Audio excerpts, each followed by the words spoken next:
familiar yet with VLIROS calls, the kind of support that we offer from our office, some basics and the vision of VLIROS that you'll have to keep in mind, the formats that you need to use, the selection criteria, a limited, let's say, part about financials and the budget. These are also the kind of things that you may have specific questions for your project, but I will tell you that you will get someone from our office to support you, and these detailed questions about budget you can always ask them later on, just through mail or through a meeting. Very briefly, explain how this online tool for project submission works. Some general tips that go for any proposal that you would write but might be interesting, and then we hope some time for questions. If that is clear and acceptable, then we will dive into this session. Okay, this call for team project, as you may know, it was published at the end of October already. The funding for this kind of project for the whole of VLIROS actually comes from DGD, or the Ministry of Development Cooperation, which means that they're not a classical scientific research funder, and this is important to keep in mind. The final objective or the focus will always be, as VLIROS says, we're not funding research, we are funding change. Positive change in society, sustainable development, etc. But keep this in mind, and you will notice in the formats that the focus is much less on methodology of your scientific research than it is on how will this project lead to a positive change. Something to always keep in mind. This, I hope, is no longer relevant, but very often it is. If you're looking for, especially from one of our partner countries, it might be difficult to find a feminist promoter. I hope you're not in that situation now. And something that we usually encounter in this call is a success rate of 15 to 20%. So that might also be good to keep in mind. Of course, there are different factors that will influence that success rate, but it gives you an idea already. What I mean with this list is something, this classical PhD paradigm that VLIROS has a way of looking at the PhD scholarships that are very often part of the core of these team projects. And their view is this is a sandwich PhD, which means people spend part of their time in Belgium, part of their time in their home country. And VLIROS hopes that this creates a kind of almost permanent capacity strengthening of the partner university, because they hope that these people, when they have obtained their PhD, will remain at their home institution, become a professor, keep doing research, keep doing education for a longer time. So that is their model to keep in mind. It's something, if you want to deviate or if you doubt that, to discuss very well with the colleague that might support you. But I want to give this from the very start as their model. So some basics. Team projects are 5-year projects. If you would be selected, you start in September 2026. Maximum budget of 300,000 euros, and the minimum setup is one between one of the higher education institutions in Flanders and one in one of the partner countries that are on the list of the VLIROS partner countries. It can also be a national research institute, not for profit. More detailed eligibility criteria are in the call. I hope that maybe you have already had the opportunity to look at it. If you have specific questions on that, that's also the moment to put it maybe in the chat, and Tupac will help you out. And in the end, the baseline for a good proposal or project that has an opportunity to be selected is that your your results can convince the selection committee that your project can make a difference, not only within the scientific field you're working in or the students you're teaching, but also outside of the walls of your HEI, higher education institution, that it can contribute to positive change. And when we talk about change for Vlierenwest, then it's related to the sustainable development goals, so sustainable and equitable development, whatever you understand under that is the end goal. All right, that's the very basis.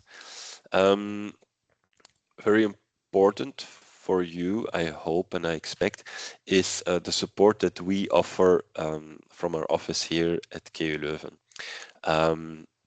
If you haven't yet contacted our services for registering or letting us know that you will be writing a proposal, please do so as soon as possible, and then we can also assign someone to support.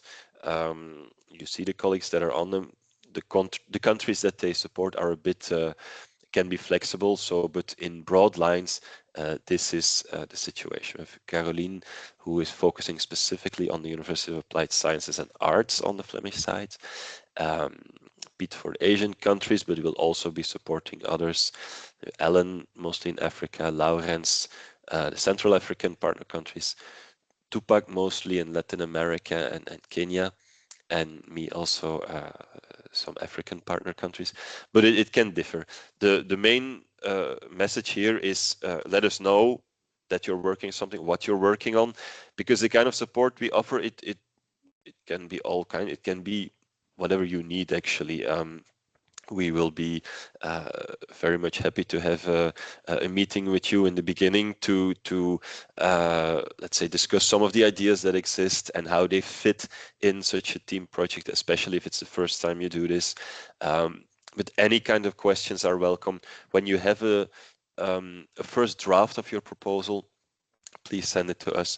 And in these cases, the sooner we can assist, the more room we also have to contribute to that. In the last week or 2 weeks, it will be a bit hectic.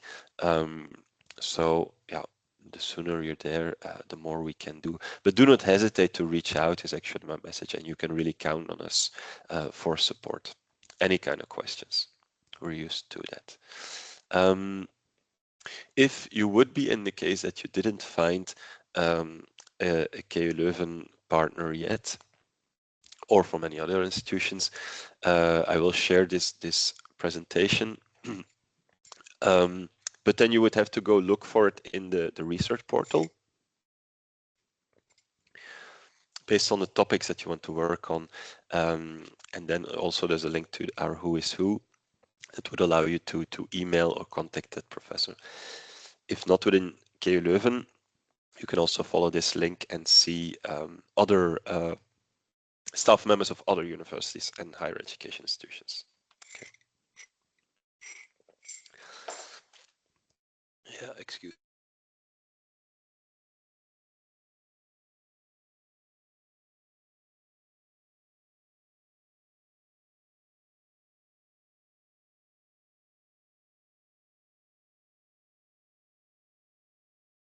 Okay, let me step in for a minute while Roland gets back to himself.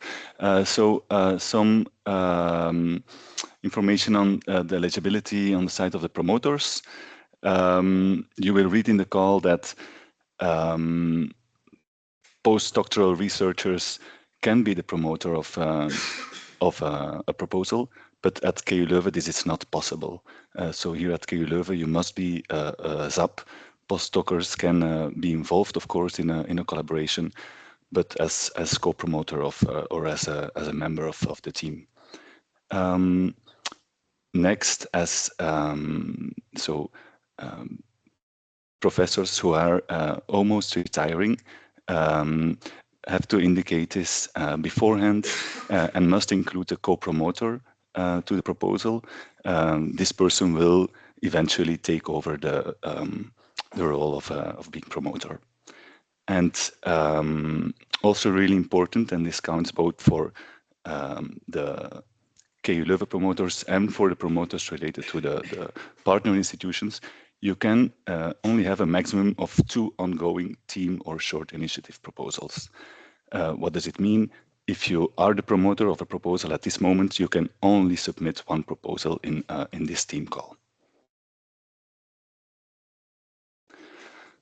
So, as Roland said, we use the framework of the Sustainable Development Goals as our guiding framework, and you will be asked to formulate your project and your eventual goals towards this some of the Sustainable Development Goals. And so we invite you to have a look at the specific goals as described for the country you are working in or you will be working with.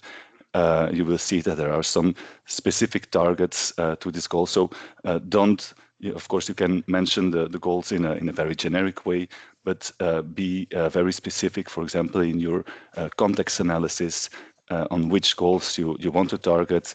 There are some other actions taking place in the countries you will be working in towards the achievement of these goals. So be very clear on how you contribute to these actions. It's about pooling efforts as well. So maybe you know about other initiatives, central or regional initiatives in the country you will be working with, and please explain in your proposal how you will contribute to these initiatives. Roland is indicating to me that he's back. Well, perhaps for a few minutes at least. It's the season of the flu and the colds here, and it might happen again. What I wanted to show you, which is very nice, is that every country has a dashboard for sustainable development goals. I put a link here. Let's see if it works.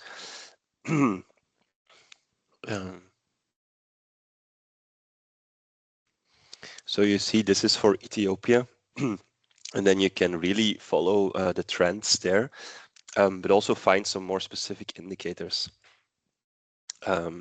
like here, and this exists for every country. So please make use of this when you're doing your, how do you call it, context analysis. Yeah. Let me see if I can get back. Okay. So yeah, that's what I showed actually. Oh, now we're going back there. No, that's not the idea. Okay. Then Vleer OS vision. Maybe you've seen this figure in the call, and maybe it is a bit intimidating. It is their theory of change. It's a very generic theory of change that actually says how they believe projects such as these can contribute to this final objective of sustainable development. You will find different domains in there at the bottom. Let us see if you can break this up into some pieces that makes it already a little bit more understandable, with some general guiding principles at the bottom. Some domains above that. They're really to fit your concrete activities in. And then some outcomes. That is, they go to a rising level of, let's say, abstraction. Activities are very, very concrete. Your outcomes, or here this sphere of influence, it means more what comes as a result of the activities you do. For example, because you introduce a new methodology, you train people in that, you will get higher quality research at the university, for example. This can lead to, at another level, applied solutions of research. If you manage to make the right connections to society, these applied solutions can lead to a real impact in society. We will come back to this schedule in a way, because FLIROS will ask you what it looks like for your project. And they will actually break it up into 3 questions. We'll come back to that. This top level is the why you're doing this project. Why, what impact, what difference will it make? This mid-level is what are you going to do? What will be the result of the project after its 5 years. What will come out? What are the outcomes? And then this bottom level is the how of how concretely exactly what are you going to do specifically to make sure that you get these results and you get this impact in the end. Just yeah, to start to give you an idea a little bit. Um, just some very basic examples. When you say we will organize a training session for farmers based on the research done, well, that is a real activity. That is something that belongs in these domains at the bottom level. When you say we have installed a new lab, it's being used very well, it is managed efficiently, so that is a result, an outcome of your work throughout these 5 years and can lead to a positive impact. If you're speaking about food insecurity among farming communities has significantly decreased. Now that is an impact in the long term of such a project. Could be an impact. Just to give you a bit of an idea, but it will be more concrete when you go to answering the questions in the proposal. A little bit about, you saw this bottom line, these guiding principles that are transversal to all of this. They're also based on the Sustainable Development Goals framework. 3 principles that you see: leave no one behind. This is for them to make sure that we focus also on groups in society that have more difficulties to normally benefit from whatever society offers, but it can be marginalized groups. It can be yeah, socioeconomically very challenged groups in society. Make sure that you pay attention to this when you're formulating a project. It's about interconnectedness in the development goals. What does it mean that you are aware of the fact that all these challenges in society are quite complex, that they influence one another, and Vliegwest also specifically puts their, let's say, transversal topics in there, like gender is something that we need to take on board everywhere. The impact and the relevance for environment is something that also belongs there, so that you think about how your project connects to these kind of topics. And then multi-stakeholder partnership, crucial to be able to obtain a positive impact. There, Vliegwest will translate this to, okay, how is your project coherent with other ongoing initiatives? What partnerships do you have with the right stakeholders? What role do they play? Do you involve other institutions? Is this interdisciplinary project to be able to tackle very complex challenges? These are the sort of underlying principles. Then this top level of their theory of change is good to know. How do they see that change can happen, this change in sustainable development? Well, you have a pathway, let's say, through individuals. You train, for example, a PhD or other kinds of scholarships, masters or short scholarships that give people new skills that they can use for the benefit of society. That's one path. It can also be you do new research, you come up with relevant new knowledge that is used for applied solutions to problems in society, or of course supporting policymakers in having more evidence-based policy that benefits society. I would say the one in the middle is a bit more vague, knowledge-driven global partnerships, more about staying connected and strengthening each other in these efforts. Then you see these 6 outcomes that they have. It's good to say they will ask you which of these outcomes are relevant for your project. You don't have to have them all, but it is important that you keep an eye on this number 5. I will come back to that later.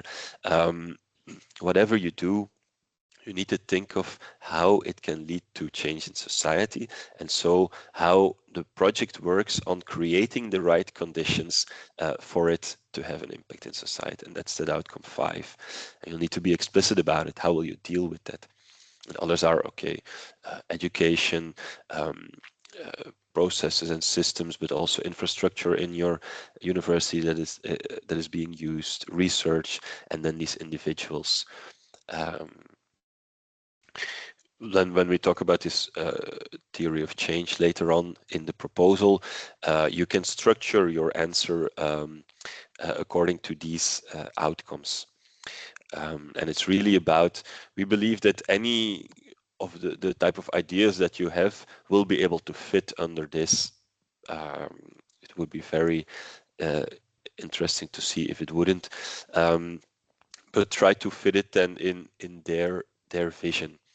And then they will also uh, ask about sustainability, about when you have been doing all this, how will it keep on working in your institution? We will come back to these other things later on in this the narrative proposal. But yeah, we're running a bit ahead, I think.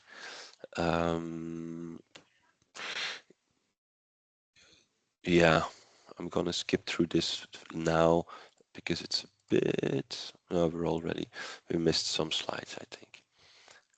No worries. I jumped a bit. Okay, well, fascinating. Sorry for that. Um, because there was a lot of slides before that. Yeah, these are the domains where your activities fit in. And here we go to the formats. Very weird. What I wanted to say, okay, so you have the basics now, a little bit of the Vliegewest vision, and you need to keep in mind very well what the selection criteria are, of course, for your proposal. We've listed them here. All of them get a score of A, B, C, or D, and you have to be aware that if they score a C or a D, already the whole proposal will be non-fundable. So we have to really pay attention to all of them. In the first place, they are relevance, also coherence. This means, is your project relevant for the context there? And most things can be considered relevance, of course, but you want to demonstrate this by really making local needs clear, but also local policies. Is this something that is important for policymakers in society? You want to show that you're very well aware of the context there. What is this challenge about? What are the underlying causes? What is already being done about it? Are you coherent? What is being done about it? These kind of things are that first criteria. Then the quality of the project design, of course, does this make sense? Is it a convincing strategy? Will what you are going to do, will it lead to this impact that they are looking for, hoping for? And then can it have an impact, and will that impact be sustainable? Of course. And the implementation setup, that is more about the practical, like if you're going to do all these things with this and that budget, will it work? Does it, again, make sense? Do you have the right people in place to do what is necessary? Because there definitely are certain things that, as an academic, you're not best placed for to do. In that sense, you need other partners in society. How do you organize this project?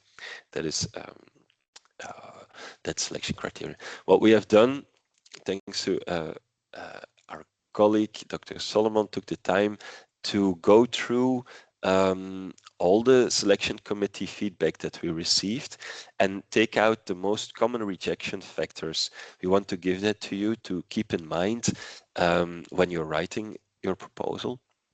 And I'll go through it a little bit. The proposal starts with your context analysis. And so one of the most important rejection factor, if that context analysis, that needs analysis is weak, and what is then the concrete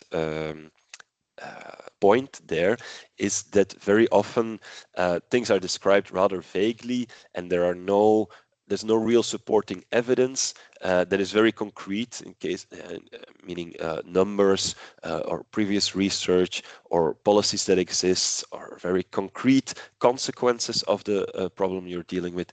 So try to pay a lot of attention to that. The context analysis is not just a vague description of what things look like, but a real evidence-based problem statement. Second, limited stakeholder engagement. So it becomes ever more important. Often it happens in proposals that stakeholders are, let's say, mentioned, but they are clearly not involved. It's also not clear what their role is. And that is very important. It's better to have, let's say, one or two really relevant and strong partners that have clear roles, clearly involved from the beginning. That is this co-creation idea. Did you discuss with them how they see this, or will you do that in the beginning of the project? Rather than having a long list of indeed actors in society that are relevant for the proposal, for the problem, but that you don't really work with or deal with. They will see through that. This sustainability, what after the project? If, for example, you fund some people that are working on it, project is over, what happens to them? Where do the results go? Will they find a place in the institution? So think about that. Alignment with policy is important. If there is policy about your topic, make sure that you know it and how you link up with it. Then this one was a bit remarkable for us, and something that we will pay attention to is this limited local ownership. If in the proposal you indicate that okay, KU Leuven will be doing this and this and this and this, it is very important that KU Leuven is there to support, to train on certain specific aspects, but the real doing and carrying the project and also the vision of the project is supposed to be carried by the partner institution. So make sure that you don't seem too dependent on these Nord partners. And then an unclear theory of change, project logic mostly. So you really want someone to clearly understand, okay, if they do that, this will follow, and we can reasonably understand that from that, this will also follow in terms of impact. Often this is not that clear. A theory of change is really a set of steps where you can reasonably accept that one thing leads to another, and you can only do that by clearly knowing the context, especially when you go outside of university walls and into society. Quickly, some other unclear methodology or implementation. How are you going to do it? Be very clear about it. We will say that again sometimes. Be concrete, never vague. Sometimes gender or leaving no one behind or inclusion is left very, very open and vaguely, saying, okay, there are maybe also some female researchers involved in our team. It is more than that. I will speak about it later. It is also about keeping in mind in the challenge that you're working on, to what extent it has a different impact on men and women in society and things like that, also in the institution. This is a bit similar, weak impact or dissemination pathways in the sense that, okay, for example, you have done your research, everything is clear, you have some solutions, and what you do at the end is we do one dissemination workshop, we invite people that we haven't seen in 5 years, we disseminate, we write an article, and that's that. They expect more to be convincing. insufficient innovation or evidence base. Limited interdisciplinarity or diversity in the team can also be a factor. Of course, also for this selection committee feedback, you need to look, they will always give some positive points and you always need to look for some negative points. So don't, it's not, uh, it's okay to have certain negative feedback points, but interdisciplinary proposals do better. If you can have complementary strengths in there, it's a good point. And then being, unrealistic, unfeasible, trying to do too much. We know that things take time, especially when you're working with stakeholders, especially when you haven't been working together for many years before. So be realistic in that. I hope this gives you a bit of an idea of what kind of things this selection committee looks at. Um, okay, this is a bit of a repetition, some specific tips. Really consider this item of gender. It's very important, it comes back very often. You cannot ignore it in your proposal, really. But it's, of course, they will refer to the three fixes model of numbers, knowledge, and then your institution, where you can work on gender equality. It is important to keep it into account when you're looking at who is involved and who benefits. For example, if you're going to do trainings in society, make sure that you're not only focusing on men, but also on women, these kind of things. But also the topic, as we said, the knowledge that you're creating, the insights, do they take into account differences between men and women? And the same goes for environment, what you're doing, even if the topic is not related to environment or climate change or biodiversity or anything. What is the impact of your project on environmental issues? Keep it in mind. And as we said, this multi-stakeholder cooperation, be specific in the roles and the added value that they have, and that they will be very much involved, not just at the start, not just at the end, but from the beginning, and that they have a voice in there. Referring to the Sustainable Development Goals is a good thing to keep in mind. Involving policymakers, something that you will also see very often. You want to very often influence policy with your evidence-based proposals. But if they're not involved in the beginning or throughout, only at the end, you know that the impact will be very small. So really try to have them on board from the beginning, and throughout it all, try to be as concrete as possible. Uh, this is not that easy. This takes time and a lot of consultation between partners, but it really makes a difference for the proposal. You will be asked to make a budget. There you will have to be very concrete anyway. How many workshops, how many scholarships, for how many months. So discuss this and make sure it reflects in your proposal that you know exactly what you want to do. Even though when the project will be running, you might need to adapt or have more or less workshops, and that's all possible. But make sure that you have a clear view and that you convince people that you know what you want to do. Okay. If you haven't had a look at the formats yet, or you have, let's that's what we want to do in this session, to dive into that a little bit, at least for the narrative proposal in some detail. So what you will have to submit as a proposal are these three documents: the narrative proposal, a Word document.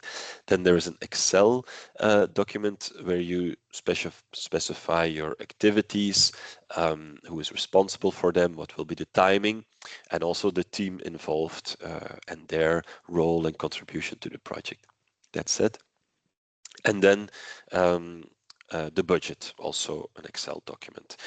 What we suggest, because in the end you will have to submit it to this online tool, but to work offline on these documents, to exchange, to send them to us for revision, because this online tool doesn't work well to put comments or give feedback. The narrative proposal, the Word document, which is of course the core of your proposal. Some general things about that. You will see that in the questions there are maximum characters that you can use. They include spaces and they are quite restrictive. So you can go a very little bit beyond that limit, but if you make it too much, the online tool will just refuse, and that's something that you don't want to run into an hour before the deadline. Um, the narrative proposal is made up of 8 modules. One only, yeah, 7 actually, because one is not required for these team calls. That's nice. But it's good to have a look in advance what these modules are, because it is more than just explaining what you want to do. But we will go through that now. You don't have that much space to say everything you want to say, so be very careful not to repeat information. It's something we see very often, that the same lines come back. And for that, it's very important to know exactly what is needed where. That's something we hope to give you in the coming minutes. So you don't have to repeat, so you don't wonder where does this belong. And also be as concrete as possible, always. Try to avoid all kinds of vague descriptions. And keep in mind that the people that will read it are not experts in your field, so you'll have to, and neither are we, of course. So anyone who reads this should be able to understand it. Try to use as little terminology as is necessary. As I mentioned before, it is not very much a science project, so normally you don't need it that much. It can be in the methodology, of course, as certain tests or research that is needed. But keep in mind that people might not grasp it that easily. And then we have an annotated version of the template, which is very useful, that for every question actually tells you a bit what belongs there and gives you some tips. And that's something we also share with everybody. All right, great. To dive into that narrative proposal. It starts with, well, it starts with a bit of a summary, which is of course important, but first and foremost, and this is really important, this context and problem analysis, it really, we see that with the selection committee, it already makes them decide a little bit, this is an important and a relevant project, or okay, this, I don't think we need to fund this. So you need to describe a very convincing challenge, evidence-based. I use numbers if possible. This is about context, so it's very much a teamwork. I think the heavyweight is for the partners that know this context, but try to work on it together to make it very convincing. As mentioned before, referring to the Agenda 2030 and also the situation of your country for specific goals can be very relevant. Uh, as we said, policymakers and existing policy and national plans and all these things are very important to prove the relevance of what you're doing. So refer to that. And also if in certain domains the authorities are not doing enough or not doing what is necessary, because that can be a very important part of the problem. What we very often see is that the last paragraph of this context analysis is, and now we're going to do this and this and this about it. Don't do that. Keep it for later. Use your full 3,000 or whatever characters they are to explain every aspect of the context first. First, describe the problem, and then later will come what you will do about it. And also here, pay attention, make sure that you convince them that you're looking at it through also a gender lens, that you pay attention to who is most vulnerable in this situation, this leave no one behind, and environment to the extent that it can be relevant. Okay. The second question there is about the institutional context of the of the partner institution. So what does the university look like, and the team that will work on this? What strengths do you have? Definitely. And also what concrete weaknesses do you see, to which the project could provide a kind of an answer? Um, if you can really make it concrete, it is also more easy for the selection committee to understand, okay, yeah, this is something you can deal with such a project, a certain methodology, a certain lab, infrastructure, policy that is missing and you want to work on. Um, that makes it convincing. And here is this point of overdependence on the partner, very important. Avoid it. On clear points, definitely possible, but not as a whole. Like we're waiting for KU Leuven to come and solve everything here. That won't work. Okay. Um, and then we go to this core module, let's say, of the theory of change, where they will ask, okay, this project, why does it make sense? What will your impact be? And for whom exactly? Who are you targeting here? Make sure you have a clear view on that. That can be, for example, health, for example, in a certain place for a certain group of people. Then the what do you want to achieve? What do you expect at the end of these 5 years can be in place? And how will you do it more concretely? And there should be a very clear, understandable, logical flow between these levels. And you can see it in both directions. You can start from the why, the challenge you want to deal with, and what is necessary to deal with it. What can we do as a university? Or the other way around. In theory, it's that first point that would be used. In practice, very often people have concrete ideas of what they want to do and construct their story upwards to what it will lead to. I think we leave that up to you, but make sure that the flow is logical and clear. And of course, there are things also that you cannot do with such a project. That can also be part of that story, making it clear that you know what else is necessary, but that this is for other partners or other projects. Okay, so in this why, that's the first question. It is actually what they refer to as the dream of the project. It is not something that will be in place right after the 5 years, but that you contribute to. It's a broader societal challenges. So maybe in a longer term period, you will see this being solved. It is high level, but it should be a nice dream, of course, to make it convincing. An example here, we took it from their own methodological manuals. Small-scale farmers in this region have a higher food production, and this will contribute to their livelihood and food sovereignty. And this is clearly a positive change in society that such a project could contribute to. Then we come to this what do you want to achieve, what do you think you can achieve, and it refers to these outcomes. I think it makes sense to structure your answer according to these outcomes if possible. It will make it recognizable for VLGOS in a way. These things are uh, relatively straightforward. I think, as I said, make sure that you pay specific attention to this outcome 5.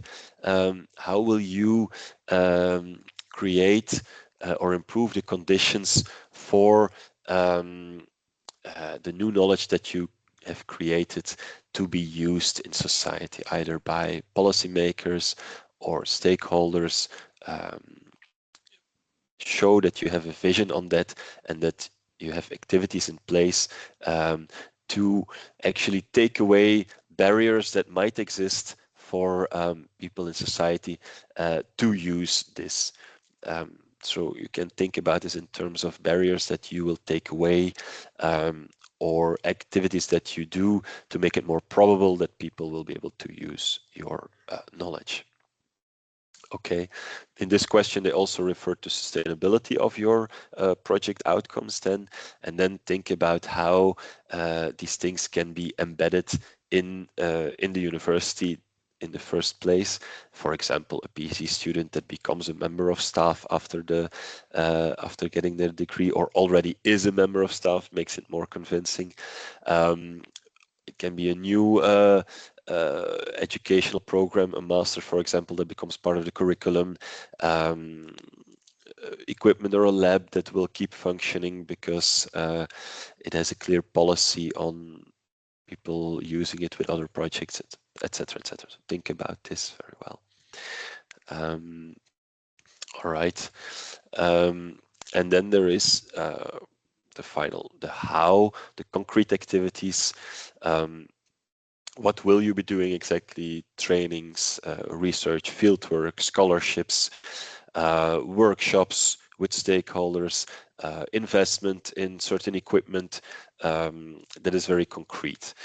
And also there, don't forget the concrete actions that you will do for this uptake in society. There's a link with the Excel Annex 1 where you have to list all your activities. You can do that first if you like. Make sure that the two, that there's no big difference between the two, that they correspond, and that you have a timing in that Annex 1. This is also a way of limiting the space that you need in the narrative proposal. You can put certain information in that Annex 1 that is not in the narrative proposal then to save some space, but make sure that it remains logical and clear for people to follow. And then, of course, it also links up with the budget. It's concrete. You have a training, you need these kind of funds to do that. That's where it becomes very concrete. All right. We've discussed the SDG principles a bit. If they have a specific question on that, there, leave no one behind. Make sure your focus is, let's say, on the weakest in society, most vulnerable, marginalized populations. Do they benefit? Are they not excluded in any way, or have higher barriers than others? Because this is almost always the case.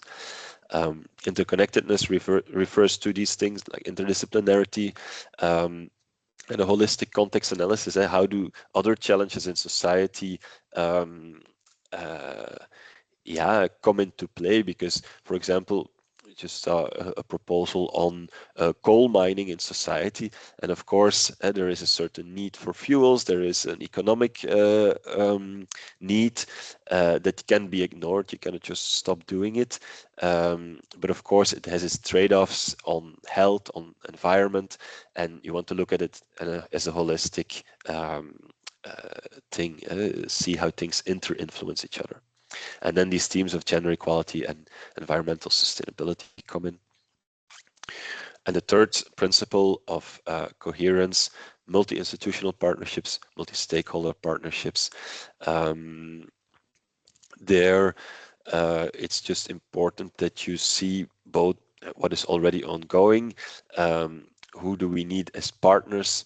I will say a bit more about that later, to know in terms of coherence, what is already going on. Vlieghuis has some country reference frameworks for every country. They also have their database of previous projects, very interesting to look at, to know if people have been doing similar things in the past in the same context. They will also expect you to at least have a real significant collaboration with at least one non-academic actor. The multi-institutional partnerships, they are about other higher education institutions. The multi-stakeholder partnership is more non-academic actors. Can be private, government, can be social, civil society, but that is very important for them these days. Organization, I want to be brief about it. In the Excel, you can put everybody's role and contribution, but here it is good to mention very concretely how you see this work. How are you going to work together? How often will you meet, perhaps? Who will be responsible for the broader coordination? How will you be complementary? How do you see this work? And definitely avoid a situation where you say, okay, the Nord promoter will do the overall coordination and all strategic and scientific decisions. That would be a very, negative representation here. You want to do this together, decision making, especially on the scientific and strategic issues. Then you will see there will be a question on the scholarships. How will you do the selection? I think very often, yeah, you want to do it in line with how it is usually done at your institution. Pay a lot of attention that is transparent, and it is published widely and openly, and that there is attention for gender equality. It can be relevant if you know that in your institution there is a female researcher are lagging behind very much, that you want to make an effort with this project. To increase their chances of being selected. It can be done in many ways. Um, all these things, all these reflections can go under that question about PhD selection or scholarship selection. Stakeholder management, we've spoken about it. What they want here is your strategy. How are you going to deal with these people? Will they be? Will you meet with them from time to time? Will they be assigned a specific task in your project? Are they in an advisory board? Any kind of ways, but make it concrete and show that you have thought of a way to deal with the stake, to work together with them. And these stakeholders are external to your team, of course. Can be both beneficiaries and also partners working on your project. So think very well about this, discuss this very well, and make it concrete. These are things I mentioned often. Here I give a bit of an example of what stakeholders can be, kind of government or parastatal offices, national councils, research institutes, also beneficiaries like the community and people that participate in the research work, civil society associations. They can be important stakeholders. All right. Then what I said, coherence. What is very important for VLIROS and for DGD is that you do not ignore other actors, especially Belgian actors that are working on similar things. Make sure that you show that if they are there, that you look for what they call synergy and complementarity, or complementarity. Either they are doing something and you are doing something that they're not doing yet, but that helps contribute to the goal. That would be complementarity, or synergy. You can help each other out. Very often, even just discussing their experiences, learning from them, taking over certain contexts that they have, can be very, very useful. And as I said, VLIROS as a project database, your support at our office can help you with that, definitely. There is a link here because VLIROS also puts potential ideas or proposals from other Belgian actors. This year, they're paying specific attention to Enable, which is the Belgian agency for the direct bilateral cooperation, especially in the countries where they are active. I listed them there. It's very good to have a look at this list. They formulate it as questions that they would hope maybe through research could be answered and could help them. So do have a look at that. It is always very much appreciated. All right. What this question is not about is your own previous collaborations. That comes later. Then there's a question about planning and budgeting. It is actually, you will be writing your budget in a detailed Excel, but here you can explain and defend it. Why do you make certain choices? Why is this really good value for money? Is there, if there is any kind of co-financing, very positive, you can mention it here. And if there are different partners, it's also good to give an idea of how is this budget divided. Keep in mind, for other stakeholders, non-academic stakeholders, you will not be able to just transfer a budget to them that they can manage.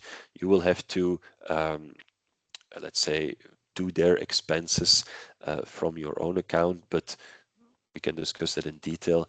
But you can assign, of course, a part of the budget for activities that they will be doing and for which they need certain funding. Then there is this question about monitoring and quality assurance. Vliegos they have their own list of basic indicators, like for example publications, like stakeholder workshops, and these kind of things, degrees that were handed out. But in this question, you actually get the opportunity to create your own relevant indicators or way to show that your project is working, that it has success. How can you measure that? This can be qualitative indicators or quantitative.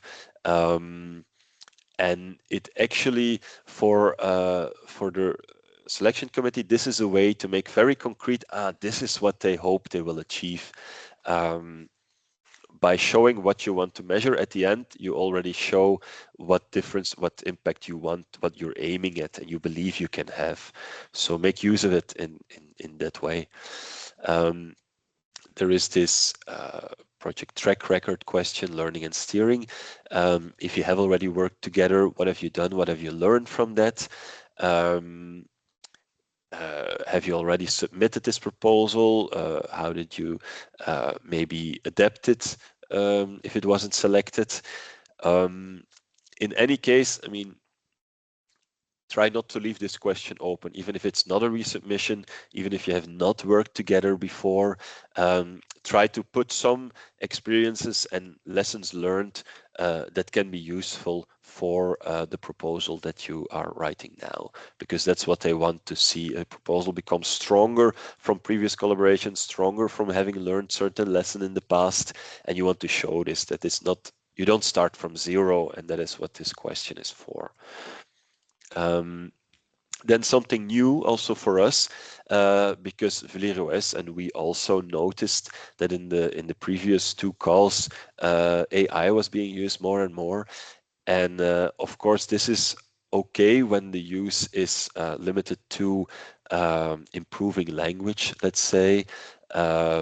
Maybe you can also use it a little bit to try and fill in some gaps in, for example, a context analysis. But we also saw proposals that seemed to be completely formulated by AI, and these were, of course, not strong proposals. The discussions that you have developing this proposal together is crucial for all elements and for what you want to do, for your context analysis, for everything. If you do use it, they ask you to explain it, how and to what extent. So you can use it, but you have to say how. And you have a little bit also had a look at the policy at KU Leuven. You can use these links as guidelines. I want to be brief about it, but in any way, the main lines are that you are transparent about any use, that you always verify what comes out um, uh, of generative AI, of course, that you are respectful in there if it refers to certain sources, that you do not just use them, but refer to these sources as well if if relevant. That you have the responsibility to use this in a correct way, just as a support and not to create the content. And also keep in mind, and please, that the use of AI has a serious impact on electricity and water use, and that we don't want to go too far in that. Okay. So that's actually, this is more about the policy at KU Leuven. You can have a look at it later. We want to suggest to use it for mere language assistance, and for all the other things to use, let's say, the shared brain of all the team members involved. Okay. But that's a new question. We will have to see how people answer, and if relevant, what the selection committee does with it. But we suggest really to say limited or no use, and when it is, just to clean up a bit of the language. All right. We discussed the central annexes, or the central documents. What is also mandatory are the CVs of the promoters, and only of the promoters mandatory. You will see that you don't need documents. They prefer that you use a link to an ORCID or any other online CVs, not too long. And then this Annex 4, also crucial, the endorsement letter of the partner institution. Your support from our office can provide a kind of example or template, but best is, of course, that your partner institution, and that means uh, the as high as possible level in your institution to sign that they know of the proposal and that they support it, that they are behind this. That can be important. And optional annexes are letters of support from other partners, stakeholders. Um, uh, when there is a really formalized synergy. It can also be even more informal, an endorsement letter, for example, a civil society organization that says, okay, this is really a project we are behind. It can support your proposal, but it's not mandatory. Um, I think I don't want to go into too much detail about this Annex 1. It is basically listing your, we can have a look at it. I hope we can have a look at it. This is what it looks like, some general information, the team members with all their details, what institution, what discipline, what function do they have, and what do they contribute to the project. Keep in mind these team members can be from the academic institutions, but can also be from other partners. And then here activities, it becomes a bit of a Gantt chart almost. You have the VLIROS domains. Is this education? Is this outreach? A description of the activity, who is responsible for it, and the timing of this activity. Okay. Okay, that is that. Some small things about budget and financial aspects then. The total budget is up to 300,000 euros, but there is a line for coordination cost, administration cost of 5% on each side. So that leaves you a direct budget of this 272,000 something euros that can be used on the activities. Keep it in mind that it can often be an issue for certain partner institutions, these coordination costs that you could consider kind of overhead. They are there to support the administration of your project, or if there are any expenses that are refused, you can cover them with these coordination costs. But it's good to ask beforehand inside your institution, is this acceptable? Preferably that this 5% remains at the disposal of the project, or if there's no other opportunity, that goes to the central budget lines of the university, that they take this as an overhead. Something to discuss in advance. Then a good practice for VLIROS, you have several budget lines. There's a budget line for investment, equipment and infrastructure that you will be buying, and personnel costs, staff costs, and they like to see both of these not exceed 25% of the total budget. It happens that budgets do exceed that and that they are selected and approved, but then you need to defend it quite well, explain very well why this is necessary for this project, because they are looking at it. They prefer not too many investment costs, they prefer not too many staff costs, but you can do it and then make sure that you argue for it well. And then without going into too much detail, some budget transfers between project years are normally possible and between lines as well. So just to say that the budget you make now, you don't have to pin yourself. It's not carved in stone once you are doing the project. And that's also important because you will need some flexibility, of course. As I said, investment budget lines that are there, investment costs, operational costs are, let's say, all the normal activity related costs that you have, to the consumer goods, travel, these kind of things, workshops will all go under there. Then scholarship costs, Um, if you have PG scholars, master scholarships, local scholarships, people that spend just a few months, a short-term stay in Belgium can go under there, and then this coordination cost. We have yeah, a link here. Maybe we have to check if it's to the right financial framework of VliegOS, and then you will see all the detailed possibilities. Yeah, this is what the budget for. I wanted to maybe show you this one, just give you a bit of an idea of what a filled in an error occurred. Well, then it doesn't happen. Let me see if I can show this one.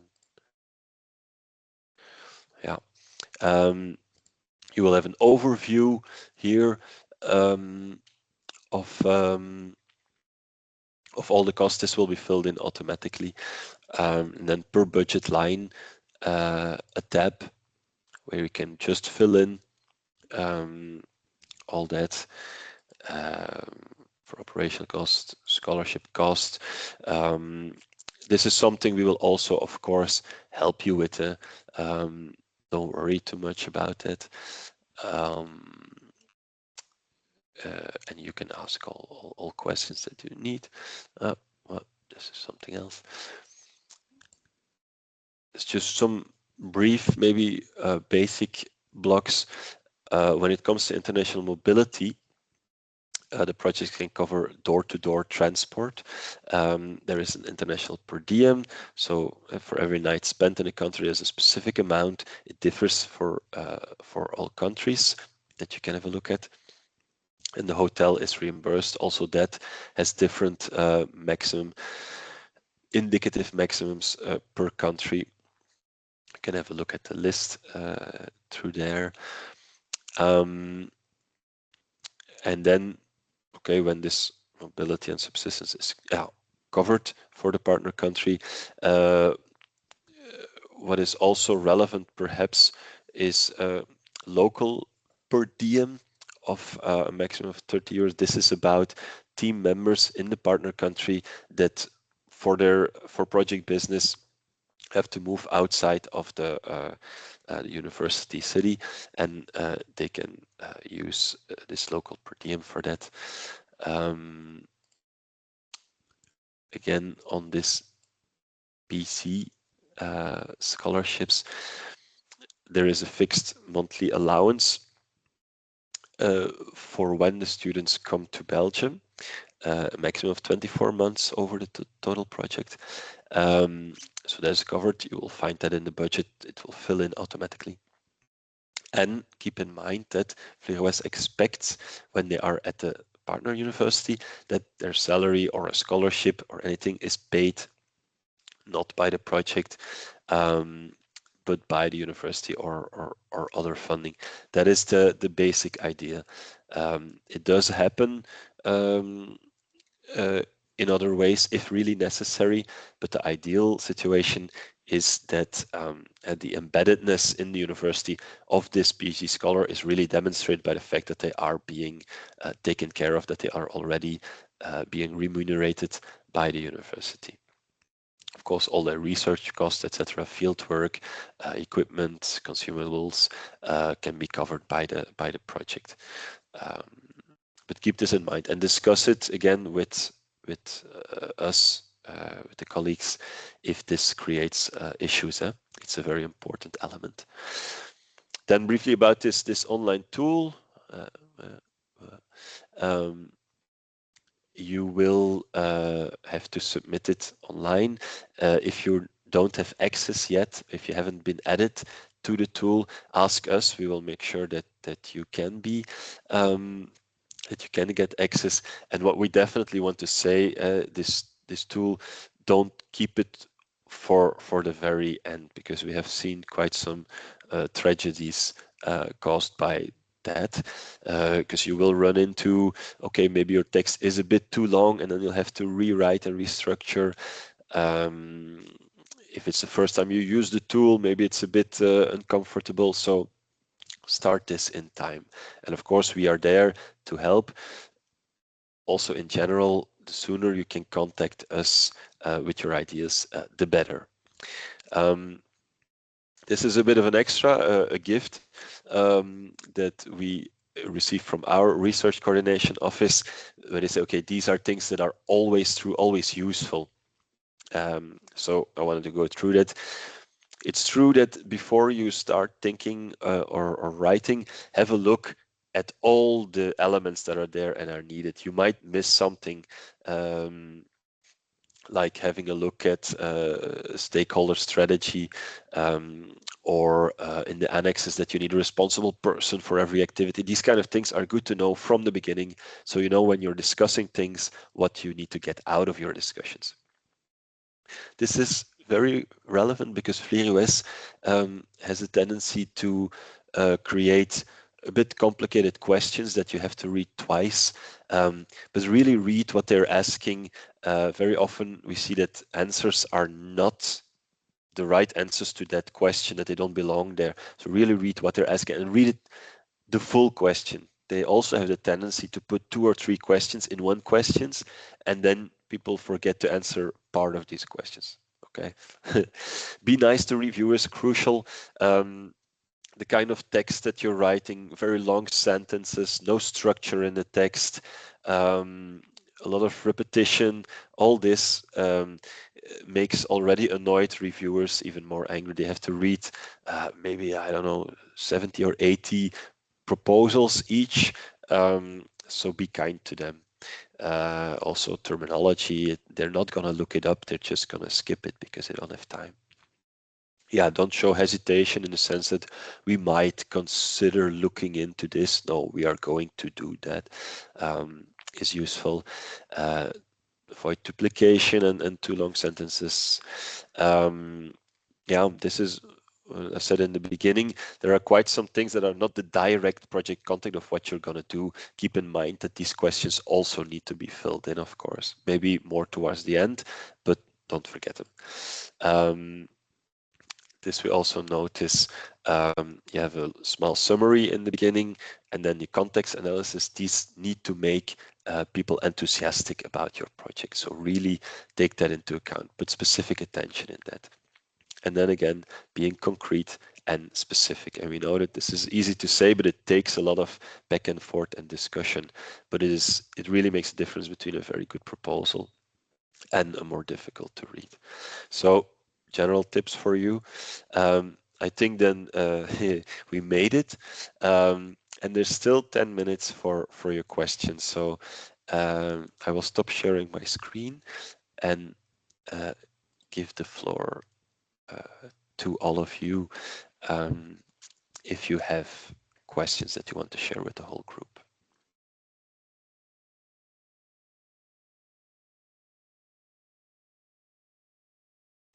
Yes, please, David. You're still muted. Yeah, okay. Yeah. Thank you, Lola, for a detailed presentation. My question is, I just wonder whether, like, I know Tupac replied in the comments, but I still want like more assurances.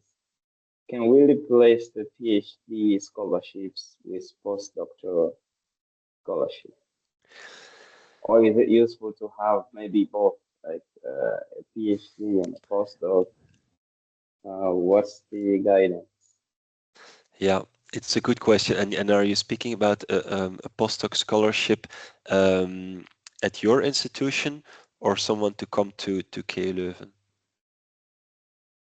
Yeah, I mean, Tupac already mentioned it's a similar arrangement. So if we can have a postdoctoral position and the postdoc then, of course, can be mobile between the two countries. Yeah.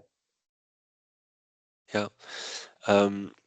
Yeah, so it's possible in a sense for FleurOS. What we do notice is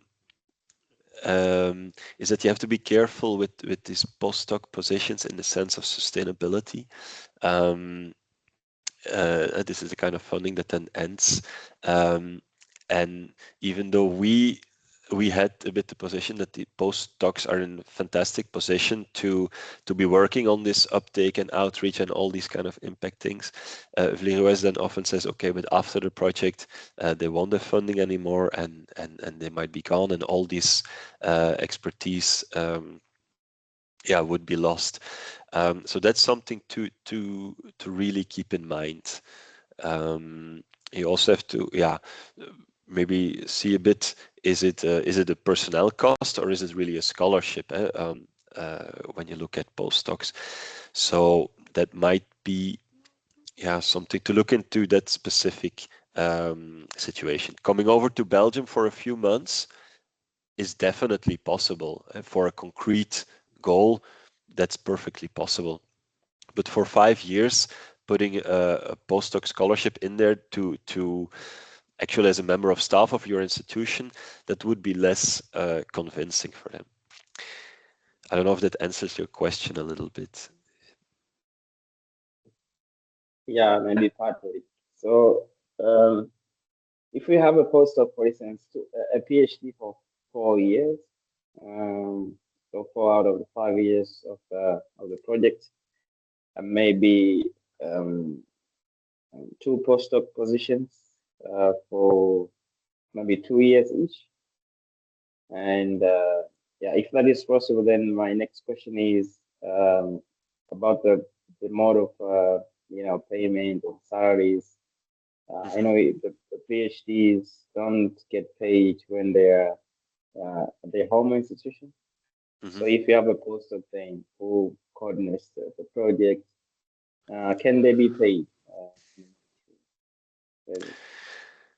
Yeah.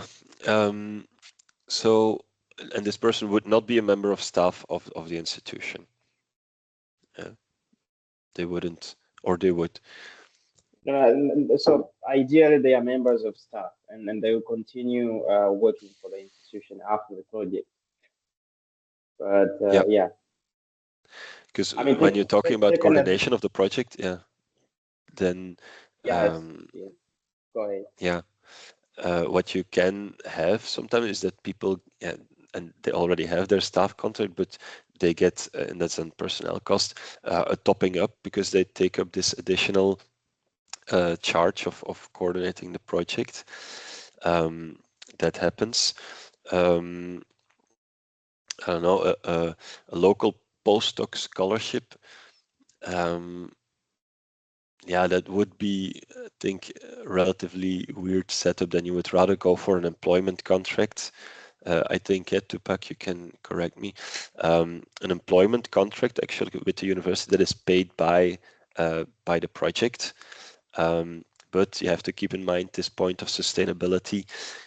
If, for example, let's say a postdoc would be paid on the project for a certain fixed period to obtain a certain specific result for the project, then that is more feasible than if you would pay them for 5 years to coordinate the whole project and pay them full. Do you see? It's a bit of a balance. I mean, you can put it in the budget and you can propose it, and it will not be ineligible, but you have to see what impact it will have on the evaluation or the selection of the project.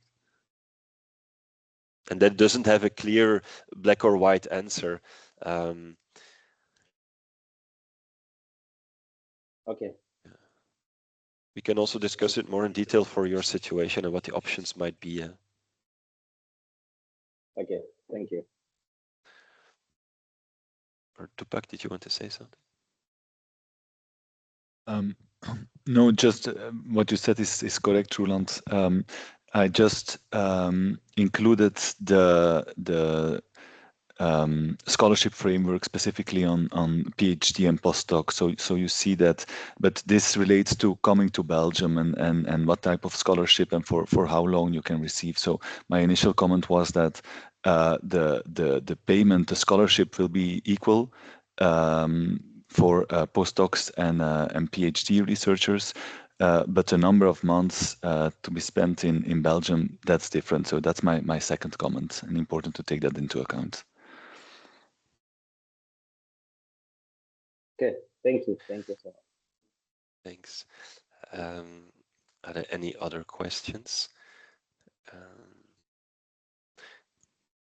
I think also, yeah, main message here, if you haven't contacted any of us yet, and specifically Tupac, who receives all proposals, please do so as soon as possible, that we know also what to expect, and that would be very good. Yeah, Aya, Marsha, please go ahead.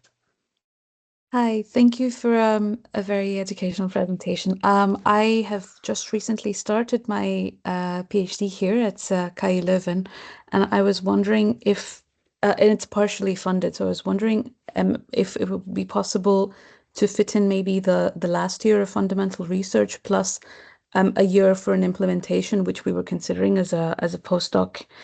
Would that work in this context? And would there be like eligibility issues? Or because I know that you mentioned that something related to the salary being paid by the partner institution. So there isn't specifically an institution that we're in contact with at the moment, but there are individual people that potentially could lead to a partnership. And I work in healthcare, so it's most likely going to be hospitals or medical related universities rather than a partner institution in the context that you mentioned. Would this be a relevant call then in that case and possible for me to apply? Well, you will definitely need as the basic eligibility a collaboration between KU Leuven then Yeah. and a partner institution there. If you don't have a promoter or a partner institution, you can't submit. So that's a condition. And then for the for the PhD, it is definitely not impossible to finalize a PC here, but yeah, we would have to look into that. I mean, maybe that was not very clear, but when PC students are here, they receive a scholarship. And I don't know if that's the case for you. The project cannot pay for any personnel costs at KU Leuven. Maybe I had to say that more explicitly for everybody. No, that's exactly why I wanted to double check. Yes. Yeah. And so these projects only give that scholarship, and I don't think that if you have been working here with salary, a PhD salary, that you can transfer to a scholarship system because of social security issues, etc. So Understood, that would be an issue, I think. But could we then do this project as basically not a scholarship, but then personal cost in terms of having to travel to the south, for example? The cost for traveling to the south, definitely, and all research that you have to do there, definitely, yeah.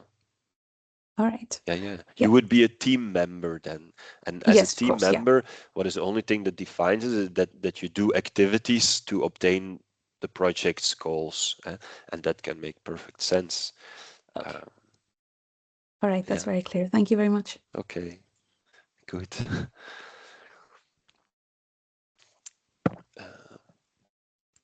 Are there still questions?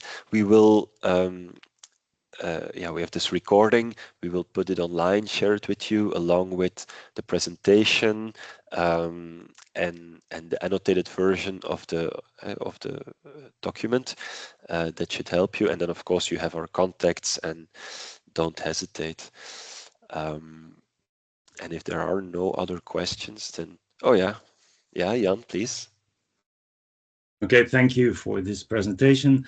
I was wondering, as you started saying that only 15 to 20% of the applications are accepted, I assume that with your experience and if you get inputs from potential projects, you will feel that no, this project won't make it in the long run. Will you advise to stop writing, or will you advise to, try and make it better? Knowing that only 15% is accepted, writing such a project is a huge amount of work. So I think it would be beneficial to all of us here present if you feel that no, this won't be the top 15%, because that's what it's about. It's not about getting an A plus. It's getting about being one of the 15%. Yeah, it's a very good point. And no, we will never say this can't. I mean, okay, there are exceptions. We can say the way it looks now, it will not be selected. But yeah, almost always a lot of improvement is possible. If you come with a very unfinished proposal in the last week, we may also say no, this doesn't make sense. What I do want to say, looking at this success rate, one of the things that we have implemented or done for the first time this year, because we noticed that proposals that come from, let's say, a request from a partner institution quite late, that are looking for a promoter here but do not know each other yet, and we noticed that from these proposals almost never a successful project comes. We stopped, let's say, being very supportive in finding this promoter at Is that a bit clear? So now when people do come, we don't want to stimulate them to find someone that puts their name on the proposal, because these are the ones that are not very successful. So we do look at that, but what we will mostly do is tell you, okay, this and this and this can be improved in these and these ways. Should it be, and it can happen, that people come with something that is really not relevant, it doesn't happen often, but then maybe we can say, okay, this is not a team project proposal. Maybe you have to look somewhere else. That can happen. But if the quality is not fantastic the first time we receive it, we're not going to say your chances are small. Also because we noticed in the past that our appreciation goes a certain way, but that there are always projects selected that we thought, oh wow, we didn't expect this one to be selected. So we're not perfect in that sense. We know a bit what they want and what to look for, but it's never perfect. But if you, let's say, I mean, if you look us into the eye and you want us to say at gunpoint, is this going to make it or not? Always willing to be as open and fair about it as possible. Yeah. Does that help as an answer? Yes, it does. How would you evaluate your own evaluation against the final results? Are you what's your success rate versus the real one? Yeah. In prediction, in the last 12, for instance. This is I haven't really. I would say like 75% that okay. You can look at. But Tupac, what would you say? For me, this is a really difficult question. I think even at the level of Leuven, depending on who's taking part in the jury, and a different result will come out. So we can definitely tell you that, yes, this is a team project. And as for our feeling, this is a good one. But you must know, Jan, that upon selection, you will be selected or not selected, but within the not selected proposals, Leuven also indicates that there is a part of projects that are good enough, but outside of the fundable range. So even there, we can see, we don't know about the quality of the project, of course, of the other institutions. So we only see the KU Leuven part. So for me, this is really a difficult question. We can tell you, like, this is a good team proposal, but will it get selected? Honestly, I don't think you can. We cannot be really certain about it. Of course, I understand. Yeah, that's. But I guess we would all appreciate if you would give us feedback like, look, this may be good, but it won't make it in the end. Just be fair about it, because it takes a lot of work for all of us to write proposals. Definitely, yeah, we know, and that's why, and we also know that in this type of projects, the what's in it for KU Leuven part is less as compared to other funding schemes. So our support at central level and within KU Leuven goes all the way. So we will give you very extensive feedback on how to improve the proposal. And if you ask us to be very honest in our appreciation, we will do so as well. But we know that it's a lot of work for you, and that's why we really try to be as supportive as possible throughout the entire proposal writing process. Okay, thank you. Yeah, and maybe to add, it's also this lot of work that makes it a good proposal. If you would, yeah, stop with a little work and we would say this is not good, more work will make it better. That's actually always the case. Okay. Are there any other questions, or can we close here? And of course, we're there for your questions. Anything that you run into, come across, always welcome. We're looking forward to your proposals, of course. It's always a fascinating time. Then I want to thank you all for your attention. And yeah, let's hope that our success rate will be a little higher than the average one. So thank you, and hope to hear from you all soon.